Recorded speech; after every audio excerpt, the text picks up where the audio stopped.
been a long established fact from Eurostat and so on that Ireland has the highest energy prices in Europe. What do you attribute that to? Well, our overdependence on fossil and particularly imported fossil fuel, and that's fundamentally the dispersed nature of our grid as well.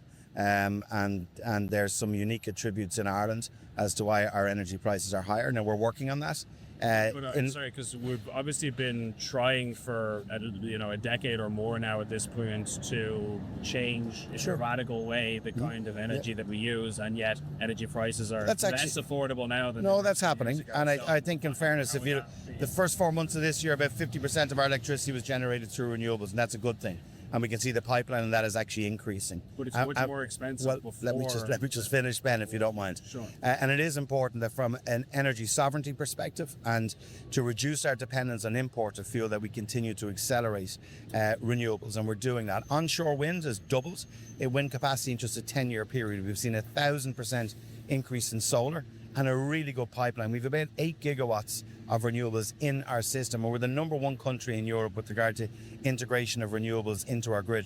That said, though, prices are too high, and from a purchasing power index perspective, we're about the 8th highest in Europe for electricity, about the same for gas. And that is very much down to the fact that we're importing 80% of the gas that we need from abroad. We need to reduce that number, but I will be bringing forward measures through the National Energy Affordability Task Force. I'd committed to bring a report to government in July, which I will do.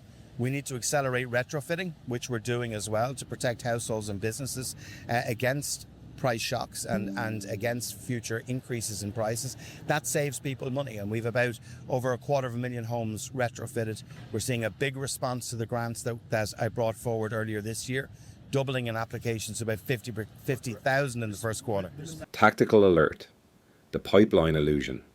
Notice how the speaker attempts to neutralize a question about current, record high retail prices by listing abstract infrastructure statistics and future projections. By shifting the conversation from what consumers are actively paying today to what the system is generating on paper, control of the narrative frame is successfully maintained. Respectfully, Minister. Respectfully, Minister, I might just ask though. Sure. I don't think you can have it both ways, where you could say, oh, look at the amount of huge transformative change we've seen in the energy sector. We've done all this with renewables. Yet, as we've established at the start of this conversation, the energy prices in Ireland are so highest in Europe. Surely that proves that these are not working. These measures are ineffective. The results, I would have thought, speak for themselves. No, they don't. I think, firstly, I absolutely acknowledge energy prices are too high, and there's particular reasons why that is the case in Ireland, and I think I've explained that. We need to accelerate renewables. We're about 50% of energy generation in the first 4 months of this year through renewable sources, and we can accelerate that further, and we need to. That means it's our energy, it's clean, renewable, sustainable energy, reducing our dependence on importing fossil, and that will absolutely make a difference. We need to invest further in our grid. Because there was not enough grid investment over the last 10, 15 years. That's why we're investing just short of 19 billion euro in our grid through this grid investment program, PR6.